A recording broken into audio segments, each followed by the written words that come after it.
ये dog rail station में खाना बेचने का काम करता था और जो थोड़ी बहुत कमाई होती थी उसी पैसे से वह अपनी बीमार पत्नी का इलाज करवाता और बच्चों की पढ़ाई का खर्च चलाता था। दिन भर काम के बाद जब डॉग शाम को घर लौटता तब डॉग अपने बच्चों को सीने से लगाकर प्यार से कहता, बेटा मुझे जितनी भी तकलीफ हो तुम्हारी पढ़ाई कभी नहीं रुकनी चाहिए। पिता की उसी कड़ी मेहनत से धीरे धीरे बच्चे बड़े हो गए। उन्होंने सफलतापूर्वक ग्रेजुएशन पूरा किया और शहर की एक बड़ी कंपनी में अच्छी नौकरी भी पाली। कुछ दिन बाद दोनों भाइयों ने अपनी पसंद की लड़कियों से शादी कर ली और शादी के बाद उन्होंने पिता को फोन करके कहा, पापा हमने शादी कर ली है और शहर में एक नया फ्लैट लिया है। पापा आप और माँ जल्दी शहर आ जाइए, अब हम सब साथ में रहेंगे। बेटों के मुंह से ऐसी बात सुनकर डॉग और उसकी पत्नी बहुत खुश हुए और खुशी खुशी शहर के लिए रवाना हो गए। उधर ऑफिस जाने से पहले दोनों भाइयों ने अपनी पत्नियों से कहा, सुनो आज हमारे माता पिता आ रहे हैं, उनकी सेवा में कोई कमी नहीं होनी चाहिए। ये कहकर दोनों भाई ऑफिस के लिए निकल गए। कुछ देर बाद डॉग और उसकी पत्नी शहर में दिए गए लोकेशन पर पहुंच गए और अपने बेटों के फ्लैट का दरवाजा खटखटाने लगे। दरवाजा दोनों बहुओं ने खोला, लेकिन सास ससुर को देखकर उन्होंने अपमान करते हुए कहा, कहां से ये सारा कचरा आ गया, अभी यहाँ से दूर हो जाओ। अपमान सह न पाने के कारण बूढ़े माता पिता रोते हुए वहां से निकल पड़े और वे शहर छोड़कर गांव जाने के उद्देश्य से हाईवे पकड़कर चलने लगे। तभी सड़क पार करते समय एक नशे में धुत ट्रक ड्राइवर ने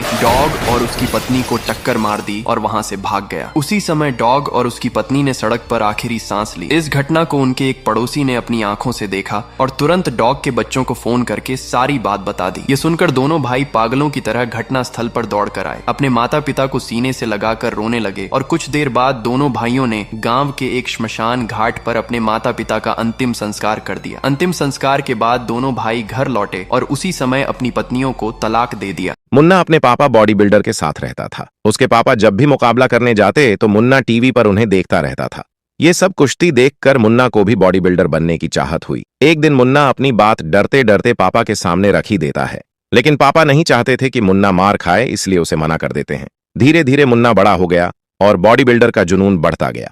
एक दिन उसके पापा दुनिया के सबसे ताकतवर रेड बुल से मुकाबला करने गए और मुन्ना बगीचे में बड़े स्क्रीन पर यह मुकाबला देख रहा होता है। तभी रेड बुल ने उसके पापा को ऐसा पटका कि वे वहीं पर मर गए। ये रेड बुल इतना खतरनाक था कि हर किसी को धूल चटा देता था। मुन्ना घर आकर पापा को याद करके बहुत रोता है। उसके बाद मुन्ना अपने पापा का बदला लेने की कसम खा लेता है। मुन्ना सबसे पहले हर रोज सुबह सुबह टॉनिक पीना शुरू कर देता है और पूरा दिन पहाड़ों पर जाकर 500 फीट ऊंचा पत्थर तोड़ता है। उसी के साथ बिना सोए वह रात रात भर जिम हॉल में जाकर कसरत करता है। एक दिन उसका शरीर लोहे से ज्यादा मजबूत और तलवार से भी ज्यादा तेज हो गया। उसके बाद मुन्ना अपने पापा को याद करते हुए मुकाबला करने चला जाता है। अखाड़े में आने के बाद मुन्ना अपने पापा का बदला लेने के लिए बहुत बेताब था। मुकाबला शुरू होता है और मुन्ना पूरी ताकत से लड़ रहा था। तभी सारी ऑडियंस मुकाबला चिल्लाकर रुकवा देती है और बोले, जीत का फैसला कुश्ती से नहीं, वीडियो देखने वाली पब्लिक से किया जाएगा। जो रेड बुल को जिताना चाहते हैं वो लाइक सब्सक्राइब करके कमेंट में